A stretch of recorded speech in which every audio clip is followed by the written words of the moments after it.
And welcome back to Coast. George Norrie with Bonnie Meyer. Bonnie, where are your books available? Where can people still get them? Yes, you should be able to get them from iUniverse or, well, what is the name of it? I've forgotten now. Amazon? Yeah, Amazon, yeah. Amazon has them. And they have ebooks, too. Whatever compelled you to write the books? I got tired of only hearing about negative experiences with aliens. And I also found my name, and people came to me and said, here's your name in the book. Is this what really happened to you? And I said, no. I don't even know who this person is. They never spoke to me. And you mean people people put you in books and didn't even interview you? No, yeah, they never interviewed me. Oh, I don't know where they got their information, but I was so tired of that. I thought I've got to write a book and let people know exactly what happened to me and how it happened and why I changed my belief system. But you believe we can fight these negative forces? Oh, yes, I do. Yes, we can. What do they think of us as people? Do they think we're hateful? No, I never got that impression from them. No. Interesting. Never. All right, let's line up for the calls. We'll go to Malachi, first-time caller in Kansas, to get us started. Malachi, go ahead. Hi. My question is, are UFOs generally attracted to venues when lots of people are in attendance? Lots of people are in what? In attendance? Oh, I don't think so. No. Why not?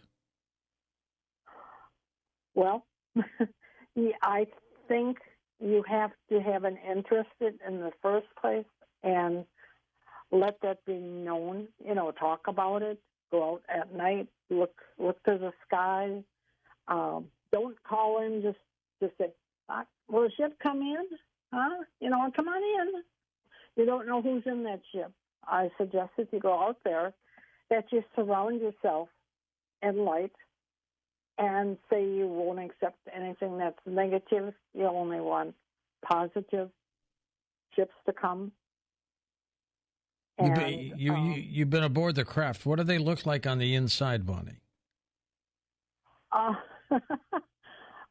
are they're almost seamless, and it's like shiny, like a metal, but I really don't know what it's made of.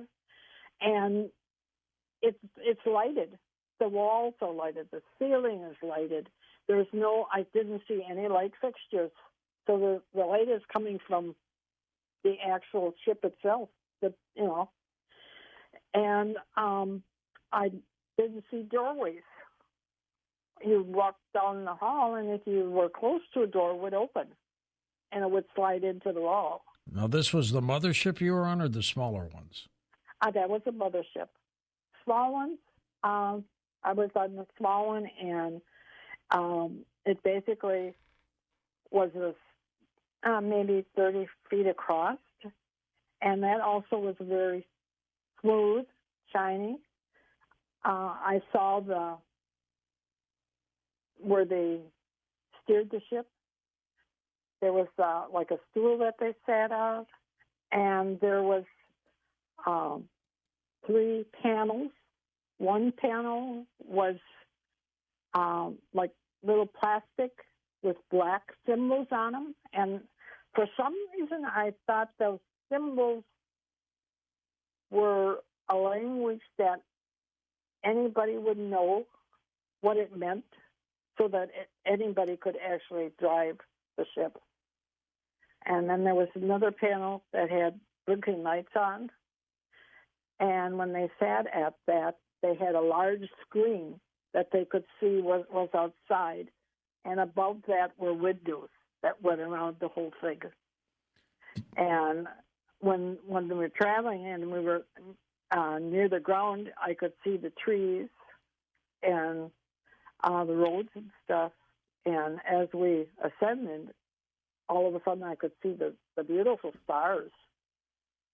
It was beautiful. I bet it was. Oh, it was so beautiful. And you know what? The smell inside was so refreshing and so easy to breathe that you just wanted to take a deep breath because I guess because there was no pollution. It was actually pure air. That's the only thing I could think of. There was no pollution because it smelled so fresh. It kind of reminded me when I was a little girl and my mother washed her clothes and hung them in the line. They'd come in and make the bed, and it smelled so good. You'd have that nice airy smell. Oh, it was just beautiful. Yep, I remember those days. Brian in Indianapolis. Go ahead, Bri. Hey, George. Good morning. How are you? Okay, thanks. Good. Hey, Bonnie. Interesting story. Hey, I have a couple of questions. And when you were talking about the spaceship the size of Chicago, it made me think of Independence Day and how big those ships were in the movie. But my questions are: these aliens that you talk with and go in their ships and meet with, are these the same aliens that visited the ancient civilizations in like South America and over in China and all across the world? They have been on the Earth, yes, many times. But the ones that are here now, they were on the ship that came in about 1932 or was it 38. The ship has been here since then. So, were any of them part of the Roswell crash, Bonnie? No. That's a different group of people. They have had ships crash. Why? Why did they crash? Mostly from a malfunction in the drive system is what a lot of them were from. They say, yes, we're technologically advanced, but we still have problems with pieces that, all of a sudden they don't work. Bonnie's website is part of coasttocoastam.com's link. It's thelightside.org and her books. Go ahead. And then we have the lightsidechronicles.com. Okay. That's Pearls of Wisdom from the Positivity Teas. And then we have the lightsidechronicles.org, and that's 40 years of positive alien contact. And my first book, Alien Contact, the messages they bring, is on that, and it's free. If people want to become part of this UFO study group, can they? Yes. We meet sometimes on Meetup. We dial, and people can join. All right. Next up, let's go to Linda in Spokane, Washington, west of the Rockies. Hello, Linda. Hello, George. Thank you for taking my call. Well, thank you. You're welcome. And I would like to express my theory that everything started with Roswell. I think now we're in a timeline or dimension that is being controlled by an AI God system, and I think that in Roswell, that's when the Central Intelligence Agency was formed, intelligence. So I think that they say they have a way of taking E.T. home, but they don't want to. They want to live off that alien mind or technology, and it's gotten to the point where they are wanting to change humanity into robotic gray type. Now, when you say they want to change, who are you talking about?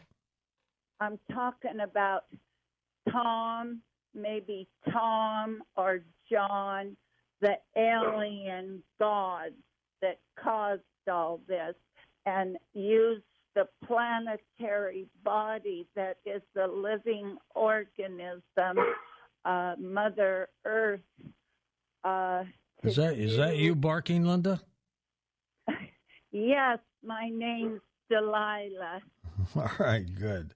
Well, what do you think of that, Bonnie? The evil ones don't want to keep us suppressed.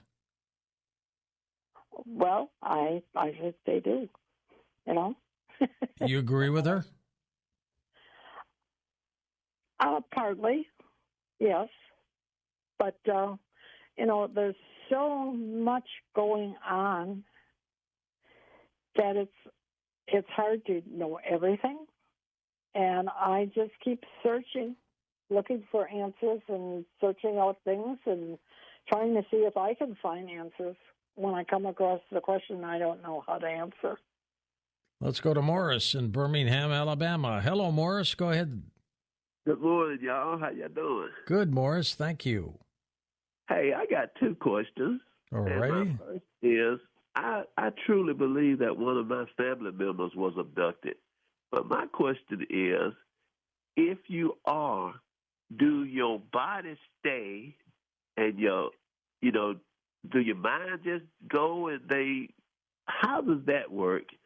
And another question is, has anybody ever requested she have a lie detector test? Because, I mean, if we listen to it and believe, we can find some truth in it. But if we don't believe, we cannot. All right. First of all, Bonnie, when they are taken or abducted, it's a physical thing. The body goes too, right? Yes. Yes, it does. It's not just. It usually is because they want to do experiments on the body. Now, has anybody ever asked you to take a lie detector test? No, but I've had a psychoanalyst that talked to me, and she agreed with me fully. And I had a hypnotist that hypnotized me that was not even from the state. And she talked to me and hypnotized me, and she said, I believe everything she said. So, well, you say it with conviction. I mean, it's very different, believe me. I mean, you're doing that. Would you take a lie detector test if somebody asked you to? Yes, I would. All right. That's I have no problem with that. That's important. As long as they pay for it. Yeah, exactly. Let's go to Fountain Valley, California. Aaron's with us. Hi, Aaron. Hey, George. Good to have you with us. Hey, Bonnie. Yeah. Yes. You can hear me? Yeah. Okay. Yes. I had an experience where I was wondering about the Pleiadians, and they can appear. So I think it's interdimensional. I think they're friendly. My question was, they telepathically. I had a contact, so I don't think it's like a abduction, but people that they can contact telepathically in all walks of life. And they told me to go outside. And so they said that they were from my family, meaning if there is some seeding, and also about the Pleiadians, that they were forecasting, like, what is the Earth changes that we need to be aware of?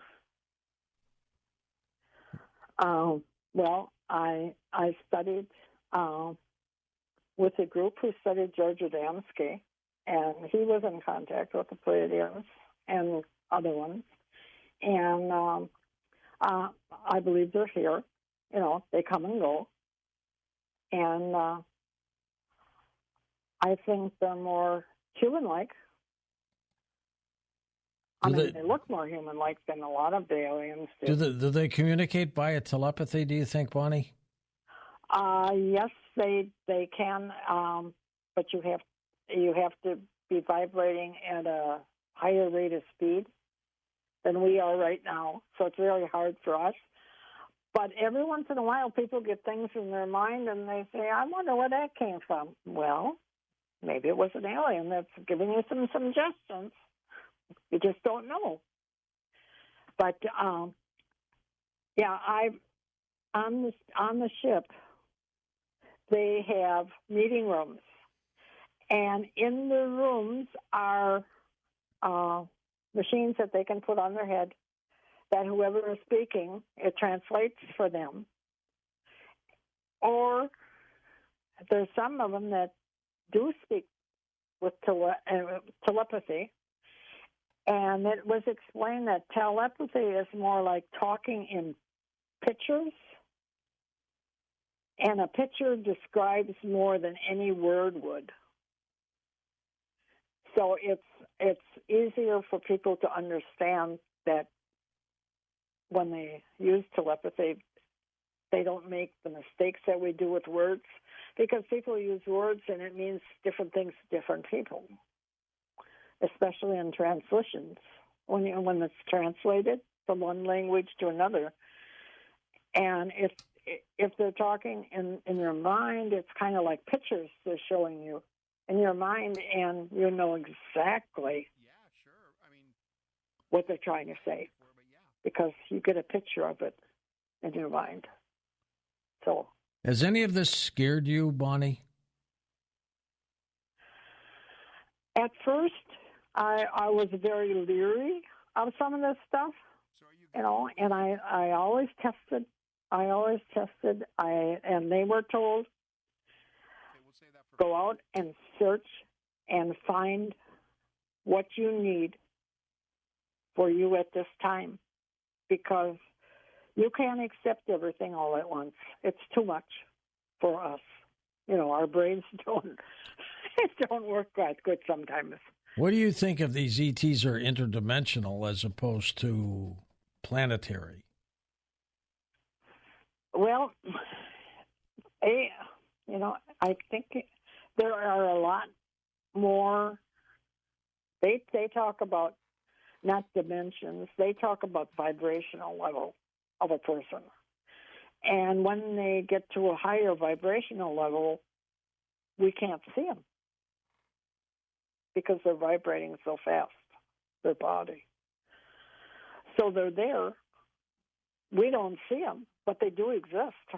We're not capable of seeing them, are we? No, we're not. So, and sometimes they can lower their vibration, and then they can be seen. And a lot of the aliens that would come down and walk on the planet have to lower their vibration to be seen. And they can't lower their vibration for a long period of time, so they can't stay very long. Bonnie, we're going to take a short break and come back and take final calls with you in a moment on Coast to Coast AM. And welcome back to our final segment with Bonnie Myer as we're talking about ETs, extraterrestrials. So what's the next step, Bonnie? What happens next? Is there a planned agenda? For me or the aliens? Well, maybe both of you. Well, I am going to rewrite the first book, Alien Contact the Messages That Bring, because there's a lot of stuff that I would like to add that wasn't into it that I learned later on. So I would just like to rewrite that and put some more personal things in it. Update it a little bit? Yeah, and, make it a little better. And they did have a lot of errors in the book, and we corrected them, but they got in there anyhow. And so I will go with somebody else next time. And what about the ETs? What's their agenda? Their agenda is just to kind of wait and hopefully try to get more light workers woken up that, they are more powerful than they think they are.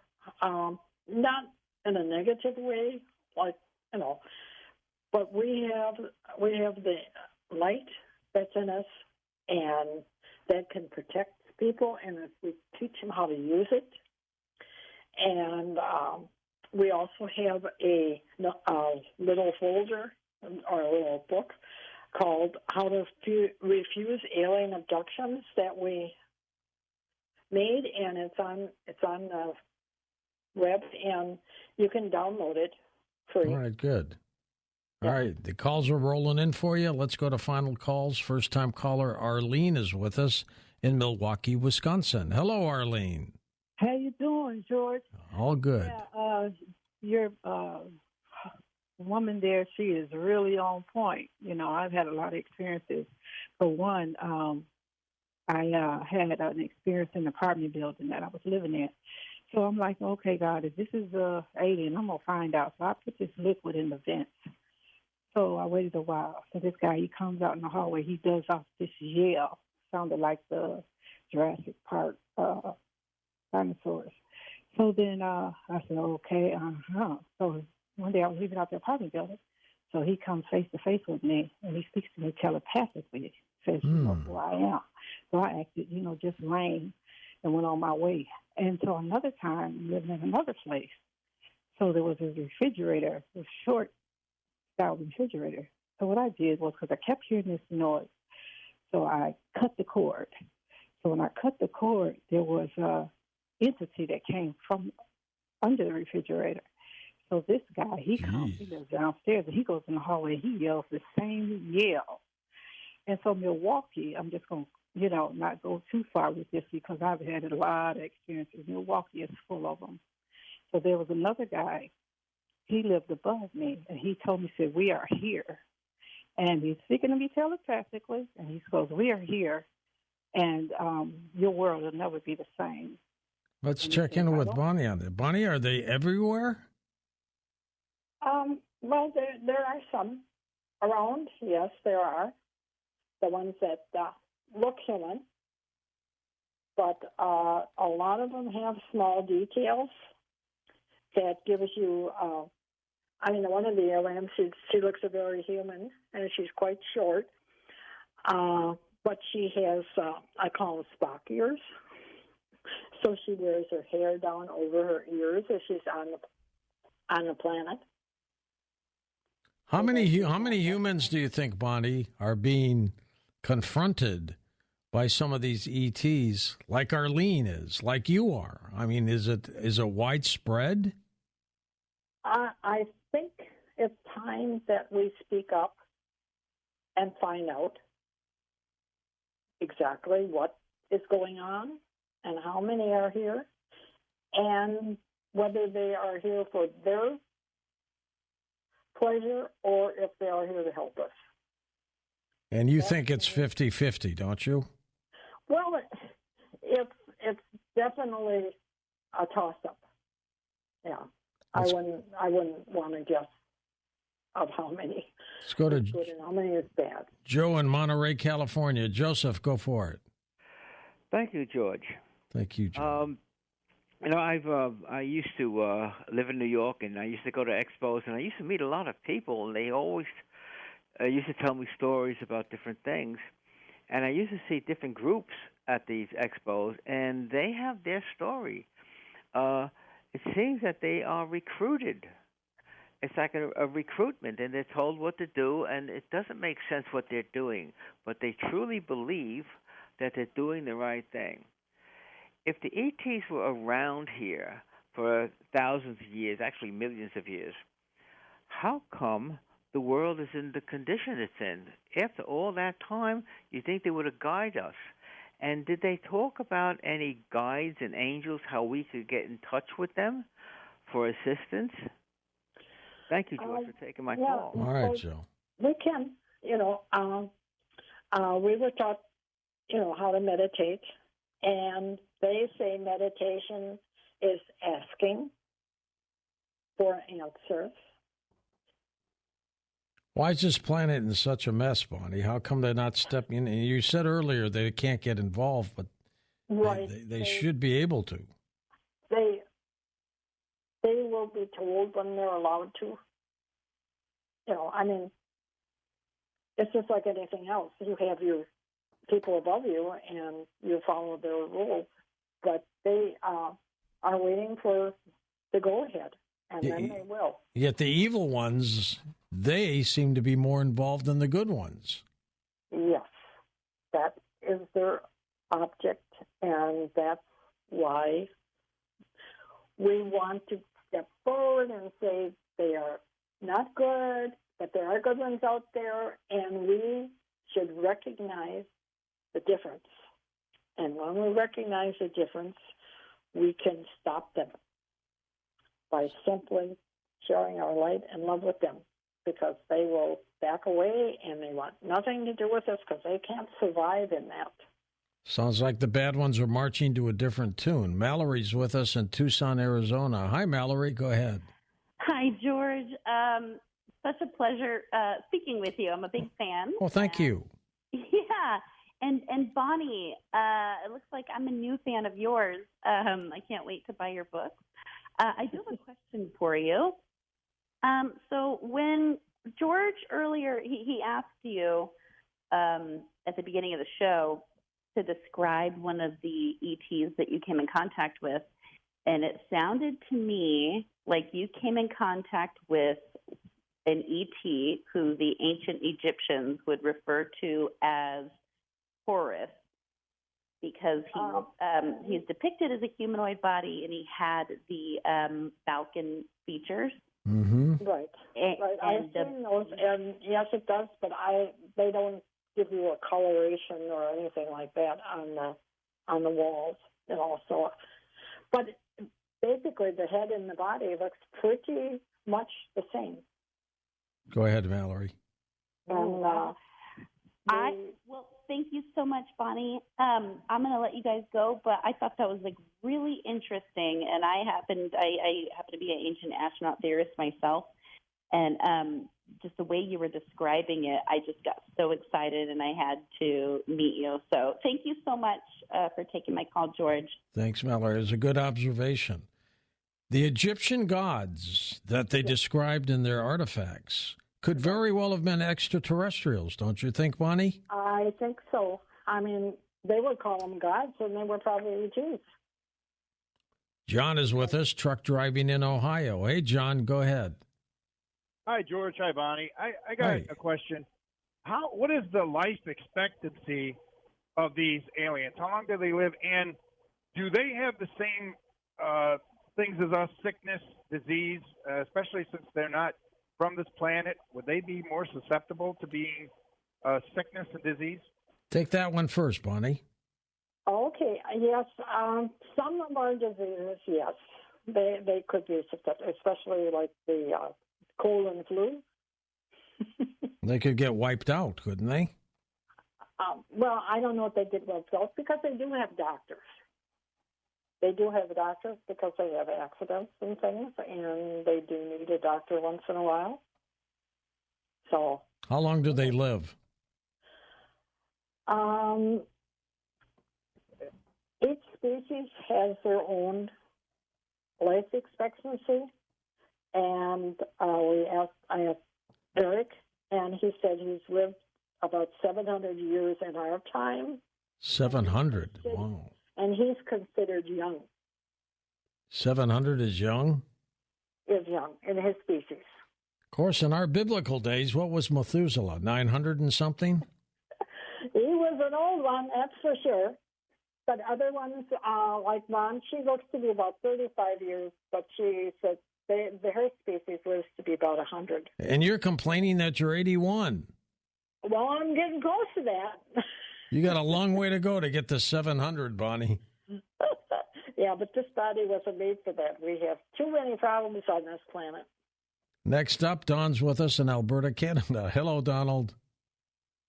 Hi, George. Hi, Bonnie. Hi. Your previous guest was talking about lie detector. He should learn to listen through his heart like they do in other cultures. We don't recognize it in North America. We have to make eye contact, but when somebody looks down in certain cultures, they're actually listening through their heart to see if it resonates as true or not. True. Anyway. Well, your light emanates in that area. Yeah. Yeah. Anyway, so my question, well, I had so many, I don't know where to start. Now I got sidetracked with your previous caller. But so the other day I seen an orb flying along, and I know that they're constant, and somebody sent me one on their surveillance camera and all the rest of it. And then, so I seen one the other day, and I was zipping down through the sky at about tree level, doing about 50 miles an hour, or 80K for the people in Canada. And what surprised me is it got about 1,000 yards away. It started to zigzag back and forth. But then I was listening to George Knapp, and he had a gentleman on that was saying that they distort gravity and light, and that's why they look like they're zigzagging back and forth, but they're actually not. And then I went online and did some research on them. Apparently, they're quite common. I just was wondering if you knew anything about those particular objects. They're about 2.5, 3 feet round, and they just float around. What do you think orbs are, Bonnie? Well, there are some that are they send out to check out the area, like scouts. And give information back to the aliens. And one night I was coming back from the meeting with a friend, and we were driving down a country road, and there was a ditch on our side, and then there was a line of trees, and between the car, almost in the ditch, but just we could see him because he's in front of the trees. This blue object came about the size of a small, well, maybe like a small basketball or something like that. And it paced the car for quite a while. And I looked at it, and my friend and I looked at him, and he looked at me, and we both said at the same time, "Do you see that?" It followed the car wherever it went. And how big was it? Like a basketball? It was about the size of a basketball, and it paced us for a while, and then it just shot off. And in a couple seconds, it was gone. They saw a lot during the Vietnam War, and during World War II, they called them Foo Fighters. Foo Fighters, yes. Yeah, there was a lot of those that, well, they were interested in what was going on the planet. Bonnie, we have a minute left. Tell folks about your website and where they can get your books. Amazon, you can get the books there, and we do have Hope and the websites? That's an email. And your websites? The website is lightside.org, and we haven't done anything with that in quite a while because we lost the guy who was working on it. What happened to him? He died? Yeah, he died, and we don't have any passwords. Oh my gosh! So we're trying to find out a way that we can get into it.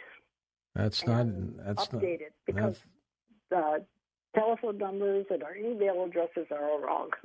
That's not easy. Bonnie, thanks. Take care of yourself. Quite a story. For Dan Galante, Tom Danheiser, Lisa Lyon, Lex Lonehood, Sean Ladesor, Stephanie Smith, Chris Burrows, Tim Banal, George Knapp, and